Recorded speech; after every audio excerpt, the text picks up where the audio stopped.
할렐루야. 예, 기운이 없으시군요. 옆에 분들과 인사 나누겠습니다. 잘 오셨습니다. 자, 뒤에 분들하고도 인사 나누겠습니다.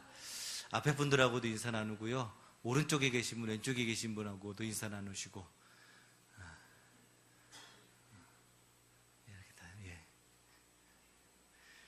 다시 한번 인사 나누겠습니다. 은혜 받읍시다.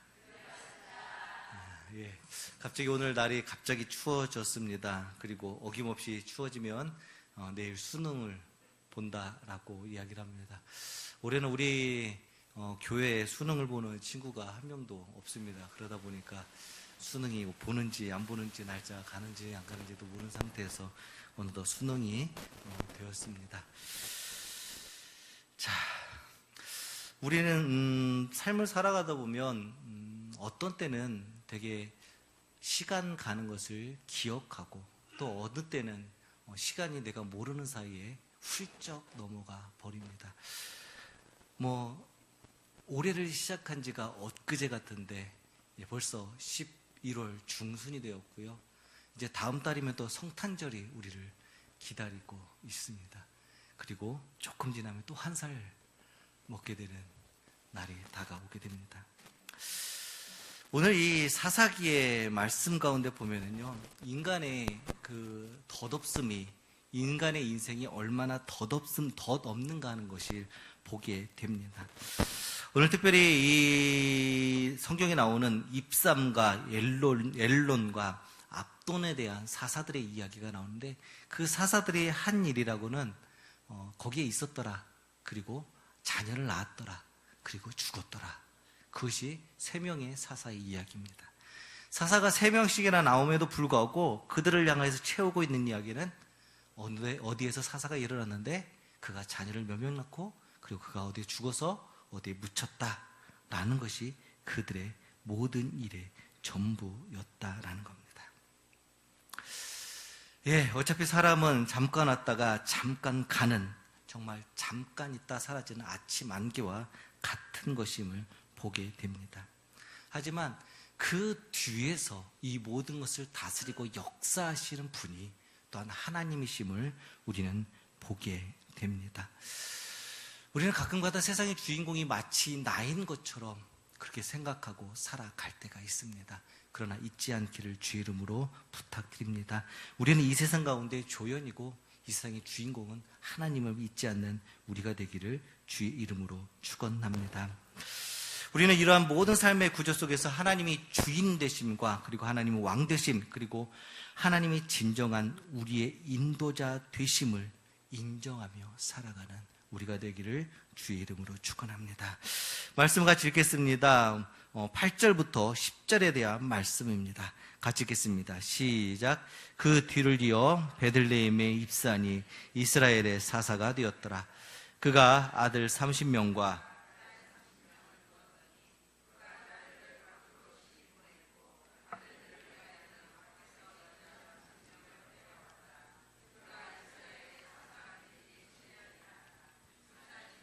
베들레헴에 장사되었더라. 아멘. 베들레헴 사람 입산이 사사로 세움을 받게 됩니다. 그리고 그 입산에게는 자녀가 60명이나 있었습니다. 아들 30에 딸 30. 예, 제가 장가 가기 전에, 결혼하기 전에 소망이 자녀를 6명을 낳는 거였는데 사모가 협조를 안 해줘서 둘밖에 못 낳고 이제 여기서 마무리 짓는 걸로 했습니다. 자, 그런데 이 입사는 자녀가 딸 30에 아들이 30인 60명이나 된다라고 이야기합니다. 그리고 60명이나 되는 자녀들을 다 혼인을 시켰습니다. 딸들은 밖으로 시집 보내고 그리고 며느리들을 밖에서 다 데리고 왔습니다. 이것은 여러 지파와 또한 여러 나라들과 혼인시켰음을 이야기를 합니다. 그리고 이것은 어떤 사랑에 의한 결혼보다도 자신의 세력을 세우기 위한 정략적인 결혼이었음을 보게 됩니다.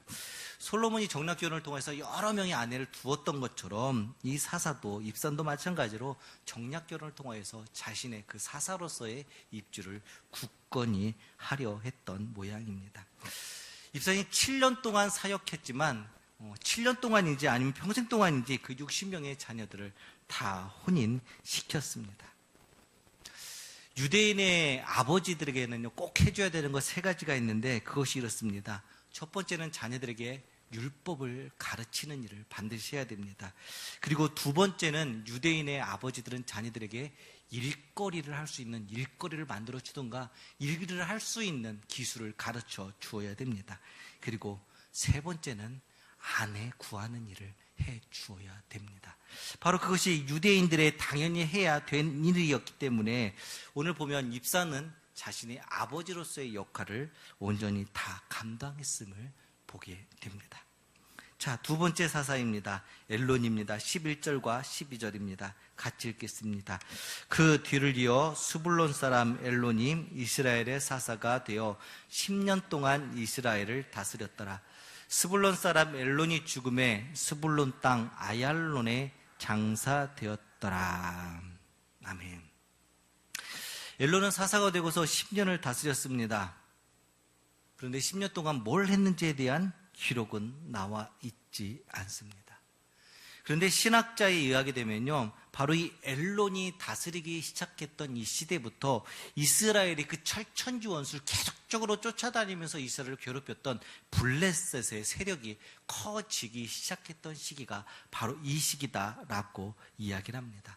그리고 바로 이 엘론이 사역하고 있을 이 시기에 그 블레셋과 싸우는 삼손이 태어났을 것이다 라고 추측했습니다. 어쨌든 엘론이 활동하던 시대에는 별 사건이 일어나지 않았습니다. 10년 사역하면서 자녀들도 어떻게 했는지는 나오지 않고 10년 동안 사역했습니다. 그리고 죽었습니다가 전부, 그를 향한 전부의 말입니다. 다음 세 번째 사사 압돈입니다. 13절부터 15절 같이 읽겠습니다. 그 뒤를 이어 비라돈 사람 힐렐의 아들 압돈이 이스라엘의 사사가 되었더라. 그에게 아들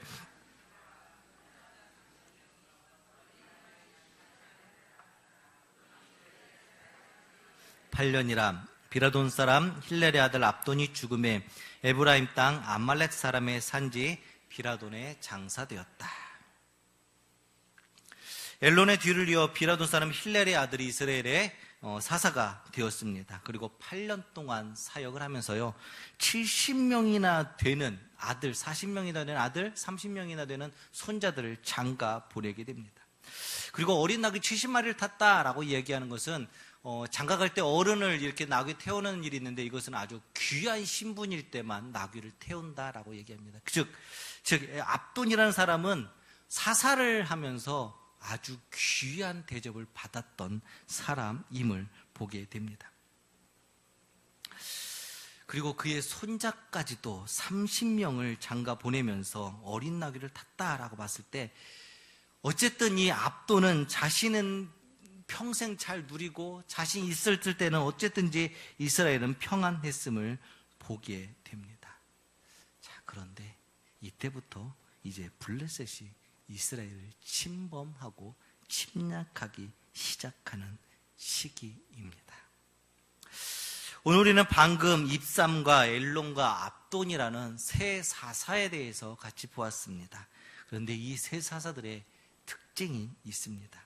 그것은 무엇이냐면 자녀가 많다라는 겁니다. 오늘 본문에 나타난 이 소사사들 입산, 압돈, 그들은 자식에 대한 이야기가 나오는데 먼저 입산은 아들이 30 그리고 딸 30에서 60명이라고 얘기합니다. 압돈은 아들 40, 손자 30에서 70이라고 얘기하는데 딸 이야기는 안 나와 있습니다. 딸도 또 있다는 얘기인데 그럼 몇 명인지는 모르겠습니다. 자, 여기에 사사들이 나오는데 그 사사들의 이야기하면서 나서 사사로 세워짐을 받고 사열하고 죽었고 죽기 전에 여러 자녀들 결혼시키고 그들을 혼인시켰다라는 이야기가 나오는데 이 이야기 전에 어떤 이야기가 나오게 되냐면요, 입다의 이야기가 나오게 됩니다. 입다 부렁뱅이로 살다가 겨우겨우 출세해가지고 전쟁 나가서 승리해서 장군이 되어서 돌아왔는데 내가 와서 처음 나를 맞이하는 그것을 갖다가 하나님 앞에 번제를 드리겠습니다라고 이야기했던, 그런데 그 입다에게 마지막 무남 동료 한 명인 딸아이가 나와서 마중함으로 그 아이를 번제로 드릴 수밖에 없었던 그 이야기가 바로 이 소사사 전에 나오는 이야기입니다.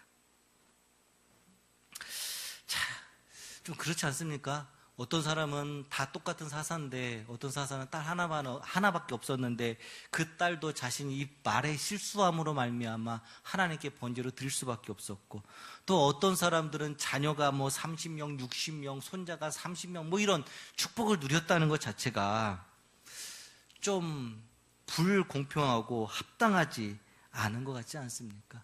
오히려 사사라면 다 똑같은 은혜를 주든가 아니면 다 그냥 조금씩만 자녀를 주든가 해야지, 왜 한 사람에게는 많은 자녀를 주고 또 한 사람에게는 어쩌요? 한 명의 자녀도 없어야만 했는가 하는 겁니다. 이따가 이 후에 일어난 사사들을 보면 하나님을 향한 어떠한 마음을 가지게 될까요? 아마 여러 가지 마음 복잡하겠지만 하나님을 향한 원망도 할 수 있을 듯합니다. 어쩌면 오늘날 우리에게도 이러한 상황을 한번 생각해 보기를 원합니다. 어떤 집에는 자식이 7명, 8명이 있는데 그 집에 또 자녀가 태어납니다. 그런데 어느 집은 자녀를 갖기를 원하는데도 불구하고 자녀가 없는 집이 있습니다. 하나님은 왜 그러실까요? 네, 자, 불공평하게 이렇게 원하고 기도하고 그러면 좀 자녀가 없는 집엔 자녀를 주고 자녀가 많은 집에 하나님 이제 그만 주셔도 되니까 안 줘도 돼요 라고 얘기하면 안 주면 좋을 것 같은데, 자녀가 많은 데는 더 주어버리고 없는 데는 더 안 주어버리고, 왜 하나님은 이런 일들을 하시는 걸까요? 우리가 보기에 불공평한 일, 우리가 보기에 형평성에 어긋나는 일들을 왜 하나님은 하시는 건가요? 하나님의 특징 중 하나가 공평하신 하나님이심에도 불구하고 어떤 집에는 딸만 주고 어떤 집에는 아들만 주고 하는 일들을 하나님은 왜 하시는가 하는 겁니다. 비단 이런 자녀의 문제뿐만 아니라 우리의 인생길을 살다 보면 정말 우리의 인생길 가운데 여러 가지 상황 가운데서 하나님 앞에 질문 던질 것들이 너무나도 많이 있습니다. 예수님이 태어나실 때 당시 베들레헴에서 어린아이들이, 수많은 어린아이들이 태어나게 됩니다. 그런데 헤롯 왕이 그때 태어난 아이들을 다 0세부터 3세까지 다 죽여버리라고 이야기를 합니다. 낳자마자 얼마 되지 않아서 아이들을 다 죽었습니다. 그리고 부모들은 깊은 슬픔에 빠져서 성내가 울음바다가 되었다라고 이야기를 합니다. 그 아이들은 무슨 잘못이 있을까요? 이 세상에 수많은 사람들이 악하게 사는데도 불구하고 마지막 죽는 날까지 편하게 사는 사람들이 있습니다. 또 어떤 사람은 하나님을 의지하면서 열심히 정말 신실하게 정직하게 의롭게 살아감에도 불구하고 제대로 살지 못하고 어려움 가운데 살아가다가 힘겹게 죽어가는 그런 사람들도 있다라는 겁니다. 도대체 하나님은 왜 그러실까요? 사도행전 12장에 보면 이런 얘기도 나옵니다. 헤롯이 사도 야고보를 가져다가 죽여버리게 됩니다. 그렇게 되자 사람들이 헤롯이 야고보를 죽이는 것을 보고 너무나도 좋아하고 그 다음에 헤롯의 그 지지도가 올라가게 됩니다. 그래서 이제 헤롯은 더 큰 결정을 하게 됩니다. 무엇이냐면 사도들의 가장 우두머리라고 얘기할 수 있는 베드로를 잡아다가 죽이자라는 계획을 세우게 됩니다. 그리고 베드로를 잡아다가 옥에 가두게 됩니다. 그런데 그 밤에 천사가 나타나서 베드로는 밖으로 끌어내버리게 됩니다. 성경의 한 장의 역사의 그 사건 속에서 하나님은 야고보는 죽게 내버려 두시고 베드로는 천사까지 보내서 살려내십니다. 하나님은 왜 그러실까요? 우리 성도님들 그 답을 알고 계십니까? 우리 성도님 그 답을 알고 계십니까? 저도 모릅니다. 저도 모릅니다. 근데 이러한 우리가 이해할 수 없는 일들이 우리 인생길을 사는 동안 너무나도 자주 또한 수많이 일어난다라는 겁니다. 그럴 때마다 여러분은 어떻게 하십니까? 그럴 때 하나님 앞에 이렇게 질문하지 않습니까? 하나님 도대체 왜 그러십니까? 왜 나한테? 이게 도대체 어찐 일입니까? 라고 묻기도 합니다.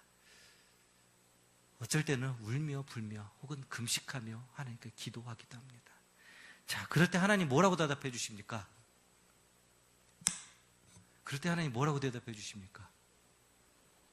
예, 대부분 아무 말씀 없으십니다.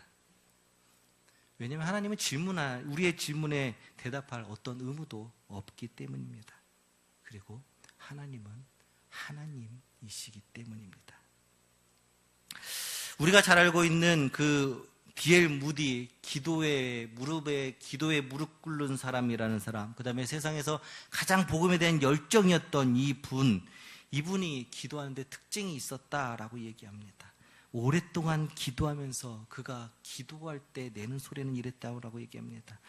하나님은 저 높은 곳에 계시고 이 작은 나는 이 낮은 이 땅에 있습니다.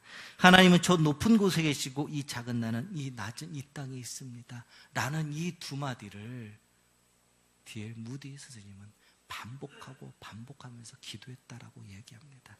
무슨 뜻이냐면 하나님은 하나님이시고 나는 너무나 연약한 존재임을 고백하는 것입니다.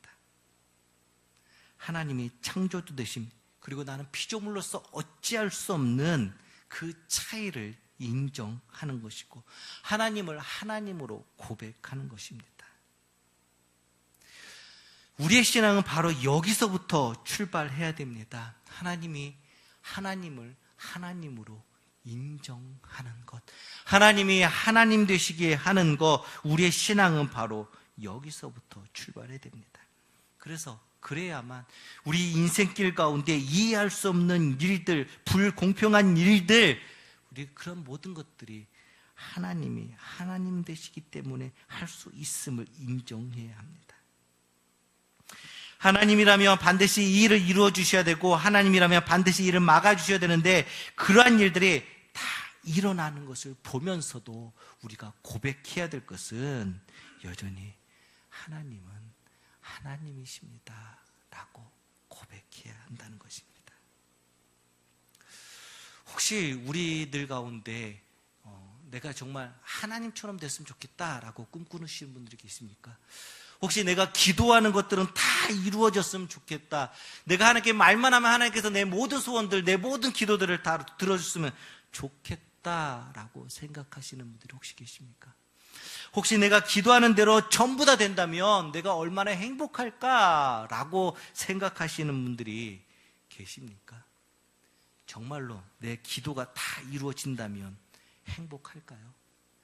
하나님이 내 기도를 모두 들어주신다면 정말 나는 행복할까요?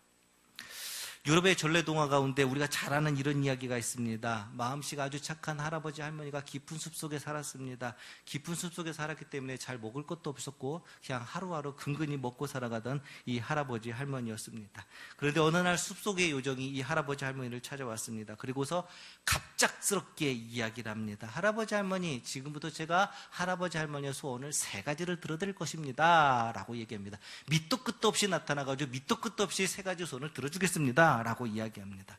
네, 할아버지 할머니는 놀랬습니다. 하지만 기뻐 눈물이 나올 지경이 되었습니다. 서로 생각했습니다. 이제 소원만 말하면 우리가 큰 부자로서 살 수 있을 것이다 라고 생각을 했습니다. 그런데 소원이 3개로 한정됐다라는 게 있습니다. 그래서 그들은 생각했습니다. 도대체 무슨 소원을 말해야 될까라고 생각하다가 잘 생각이 나지 않자 할머니가 이렇게 이야기를 합니다.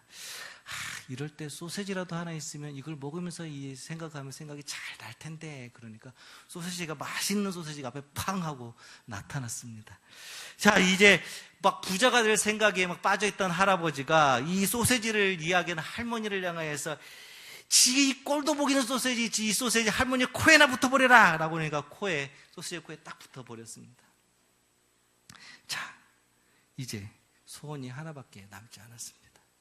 무슨 소원을 비시겠습니까? 부자가 되기를 비시겠습니까? 다른 걸 비시겠습니까? 예, 마지막 소원은 우리가 알다시피 그 소세지가 코에서 떨어지는 소원을 빌 수밖에 없습니다. 우리의 모든 기도가 들어지는 거, 이루어지는 거, 과연 그게 행복일까요? 아마 모든 사람의 마음에 소망하는 것들, 모든 사람의 마음에 기도하는 것들이 다 이루어진다면 이 세상은 온통 진창 혼란의 혼돈의 나라가 세상이 되어버리고 말 것입니다. 어쩌면 세상 자체가 존재하지 않게 될지도 모르겠습니다. 하나님이 우리의 기도를 다 들어주시지 않는 것이 오히려 우리에게 은혜입니다. 나중에 후회할 우리들의 욕망, 후회할 것들, 후회할 우리들의 바람들 하나님은 들어주시지 않습니다. 그것이 하나님의 우리를 향한 축복이고 우리를 향한 하나님의 은혜입니다. 우리는 종종 우리가 가장 원하는 것이 무엇이고 가장 원해야 될 것이 또한 우리에게 가장 유익한 것이 무엇인지 우리는 알지 못합니다. 우리는 먼저 그것을 인정해야 합니다.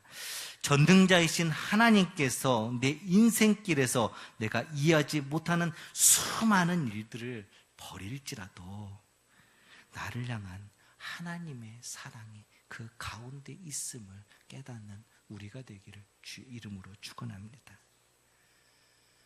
또 하나님이 하시는 그 모든 일들이 하나님의 사랑 가운데 있음을 이미 하나님은 독생자이신 예수 그리스도를 우리에게 보내주심으로 확인시켜 주시고 확증시켜 주고 보여주셨습니다.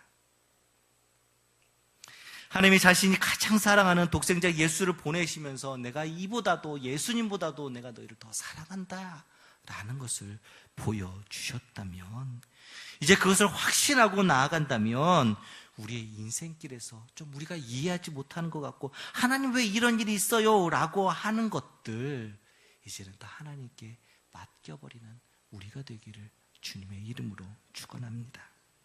하나님께 맡기고 하나님을 의지하고 하나님 뜻대로 구하고 이렇게 살아갈 때 하나님의 진정한 은혜가 또한 하나님의 평안의 인도하심이 우리와 함께할 줄을 믿습니다. 내 모든 것을 하나님께 맡기고 하나님의 뜻대로 살아내는 우리가 되기를 주의 이름으로 축원합니다. 두 번째, 오늘 본문에 나오는 세 명의 사사들의 공통점이 있는데 그것은 다들 연약한 인간이다라는 겁니다. 하나님의 사사로 세운 사사들, 어떻게 보면 뛰어난 영웅들인 것 같지만 그 영웅들이었던 사람들 하나하나 면면을 살펴보면 다 연약한 사람들이고 다 죄가 많은 사람들이라는 겁니다. 성경에 나오는 모든 사람들, 예수님을 제외하고는 모두 다 죄가 있는 자들입니다. 그리고 이 세상에 살아가는 우리들, 세상에 살아가는 모든 사람들 또한 연약하고 죄가 많은 사람들입니다. 여기서 있는 저를 포함하고 또는 그 누구를 포함하시든지 모두 죄가 가득한 자들이고 또한 연약한 자들이다라는 겁니다. 물론 그 안에서 하나님은 리더도 세우시고 또한 연약한 자를 세울 수 있는 자들도 세우기도 합니다. 하지만 그럼에도 불구하고 우리는 죄인임과 우리가 연약한 자임에 대해서는 부인할 수 없습니다. 오늘 나오는 사사들도 다 연약한 모습들을 보게 됩니다. 그리고 사사기 1장부터 나와서 마지막 장으로 갈 때마다 조금씩 사사가 조금씩 더 연약해져 감을 보게 됩니다. 특별히 오늘 나온 이 세 명의 사사들, 그들이 한 일이 무엇일까요? 그들은 낳고 싸고 먹고 죽고 밖에 하지 않았습니다. 세상에 태어나서 사사로 세움받았지만 그들이 한 것은 장가 보내고 혼인시키고 그리고 죽고 어디에 묻혔더라. 그것이 그들이 사사로서의 사역을 했던, 그리고 그들의 일생 가운데 했던 일의 전부였습니다. 이 사사들은 성경에 제대로 나와 있지는 않지만 아마 다른 어떤 사람들보다도 자신의 그 누렸던 기간 동안 세상의 것을 누리고 또한 부귀 영화를 누리고 권세를 누리고 또한 많은 재물을 가지고 있었을 것으로 보게 됩니다.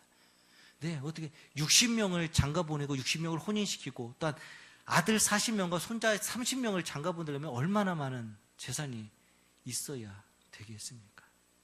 그런 것을 볼 때 여기 나온 사사들은 충분히 누리고 충분히 살았던 바로 그런 사람들입니다. 그런데 그 마지막에 결국 나오는 말은 무엇이냐면 죽었더라라는 겁니다. 결국 사람은 늙고 결국은 죽을 수밖에 없습니다. 인간인 사사들은 역시 그럴 수밖에 없습니다. 그리고 그들이 한 일이 무엇입니까? 자식들의 한번 경우를 보기 원합니다. 자식들, 당시 고대 근동에 있어서 자식들이라는 것은 자신의 자랑거리입니다. 자신이 나타낼 수 있는 가장 이 사람들에게 보여줄 수 있는 자랑거리입니다. 집이 다복하고 자녀가 많다는 것은 우리 집에 권력이 많고 우리 집에 앞으로 뭔가 커갈 것이 있다라는 것을 보여주는 것이 자식에 대한 이야기입니다. 그래서 예전부터 그런 출산에 대한 신은 높은 숭상을 받았던 이유가 바로 그렇습니다. 그래서 당시에는 자식이 많아야 비로소 부자로 취급받을 수가 있었습니다. 자식은 곧 세력이고 자식은 곧 능력이었습니다.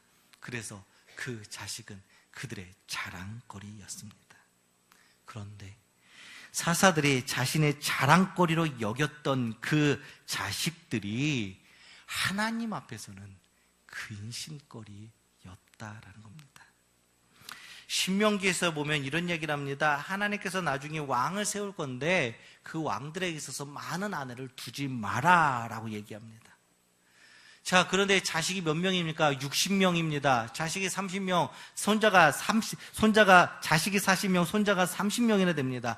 자, 그렇다면 60명이나 되는 아이들, 40명이나 되는 아이들을 한 어머니가 낳았다라고 생각하기는 어렵습니다. 낳을 수도 있나요? 아마 말도 안 되는 일일 겁니다. 분명히 여러 명의 아내를 두었다는 것을 우리는 쉽게 알 수가 있습니다. 그런데 성경은요, 계속적으로 왕의 사역을 이야기하면서 리더의 사역을 이야기하면서 많은 아내를 두지 말라, 많은 아내를 두지 말라라고 이야기를 하고 있습니다. 즉 많은 아내를 두었다라는 것 자체가 하나님 앞에 범죄한 것이 됩니다. 아니요, 많은 자녀를 두는 것은 축복이지만 이렇게 여러 아내를 통하여서 많은 자식을 가지게 되는 거, 그게 바로 하나님 앞에서 죄라는 것입니다. 아내를 여러 두는 것이 하나님 앞에서 죄일 뿐더러 또한 그로 말미암아 가정생활이 엉망이 되어버리게 됩니다. 또한 많은 아내를 두었다라는 것은 처음에도 말씀드렸지만 정략 결혼을 염두에 둘 수밖에 없습니다. 즉 정략 결혼을 한다라는 것은 자신의 진정한 왕이신 하나님을 의지하지 아니하고 자신이 할 수 있는 방법들로 자신의 세력을 넓혀가는 것을 이야기를 합니다. 즉 그렇기에 많은 아내를 두고 그를 통해서 많은 자녀를 가지는 것, 그것은 하나님 앞에 범죄, 죄일 수밖에 없습니다. 입산을 보십시오. 아들이 30명입니다. 그리고 그들을 위해서 며느리를 밖에서 데려왔다라고 얘기합니다. 또 딸들을 전부 밖으로 시집 보내게 됩니다. 그들은 전부 다 아마 정략 결혼이라고 봐도 무방할 것입니다. 세상에서 가장 자랑거리였던 이 자손들이 오히려 사사들에게 올무가 되어버렸고 그들에게 허물과 죄가 되어 나타났습니다. 오늘날도 마찬가지입니다. 오늘날 수많은 사람들이 내가 가진 것으로 자랑스러워합니다. 많은 재물을 가진 것을 자랑스러워합니다. 내가 지식을 가진 것을 자랑스러워합니다. 아름다운 몸매와 멋진 얼굴을 가진 것을 자랑합니다. 나에게 수많은 능력이 있음을 자랑합니다. 그리고 그것으로 마치 자신의 긍지를 삼습니다. 하지만 우리가 자랑스러워하는 그 많은 것들이 자칫 잘못하면 오히려 우리의 교만과 하나님을 떠남과 또한 우리가 하나님 앞에 죄 짓는 것의 도구가 되고 그 죄 짓는 것을 드러내는 역할을 하게 될지도 모릅니다. 그렇기에 세상의 것을 가지고 자랑하지 않는 우리가 되기를 주의 이름으로 부탁드립니다. 하나님이 주신 재능을 가지고 자랑하지 않는 우리가 되기를 주의 이름으로 축원합니다. 하나님이 주신 소유를 가지고 자랑하지 않는 우리가 되기를 주의 이름으로 축원합니다. 오히려 그것이 자랑할 때 우리가 걸려 넘어질 걸림돌이 되기 때문입니다. 사사들에게 있어서 자식이 많음이 오히려 하나님 앞에 죄가 되고 그들이 잘못되고 있음을 보여주고 있습니다. 이스라엘 백성들이 살아가면서 그토록 바란 것은, 그들이 유일하게 바란 것은 정말 좋은 사사, 좋은 리더가 나타나서 자신들 좀 평안하게 살게 하는 것, 평안함 가운데 있게 하는 거였을 것입니다. 지금도 각 나라에서 가장 원하는 것은 정말 좀 좋은 지도자, 좋은 리더가 나타나가지고 좀 정치를 잘하고 좀 나를 좀 평안하게 좀 잘 좀 다스렸으면 좋겠다라고 모두들 생각하는 똑같은 바람들입니다.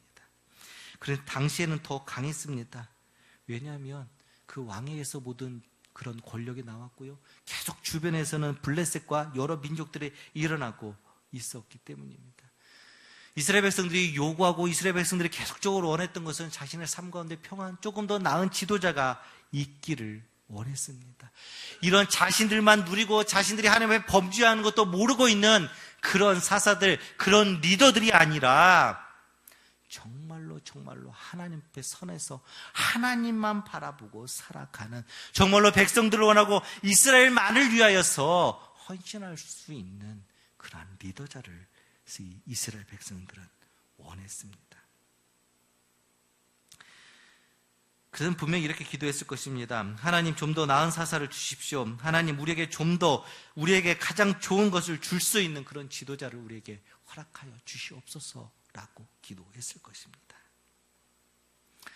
그리고 그러한 그들의 마음은 사사에서 끝난 것이 아닌 참 사사, 진짜 사사인 그들의 메시아이신 예수 그리스도를 기다리는 마음으로 연결되게 됩니다. 예수님만이 온전한 왕이십니다. 예수님만이 진정한 사사가 되십니다. 예수님만이 온전한 평강의 왕이십니다. 예수님만이 참된 안식을 주십니다. 예수님만이 진정한 구원자가 되십니다. 모든 사람들은 죄를 짓지만 예수님만은 죄가 없으십니다. 모든 사사들은 하나님께 불순종하였지만 예수님만은 끝까지 하나님 앞에 순종하셨습니다. 인간 사사들, 인간 왕들은 다 연약함을 드러냈지만 예수님께서는 죽음 앞에서도 부활하심으로 말미암아 하나님 우편에 앉아 계시고 우리를 위해서 여전히 중보기도 하심으로 우리를 향한 축복의 길로 이끌고 계십니다.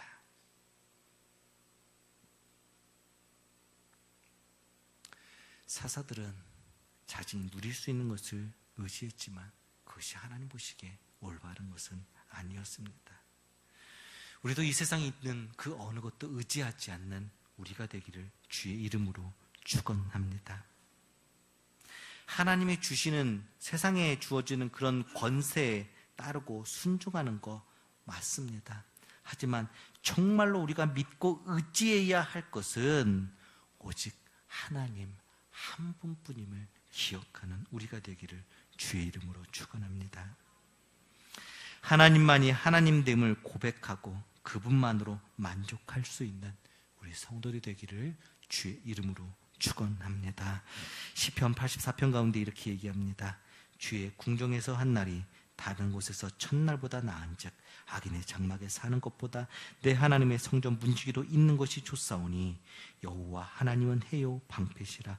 여호와께서 은혜와 영화를 주시며 정직하게 행하는 자에게 좋은 것을 아끼지 아니하실 것입니다. 만군의 여호와여, 주께 의지하는 자는 복이 있습니다. 주만 의지하며 살아가는 우리가 되기를 주의 이름으로 축원합니다. 기도하겠습니다.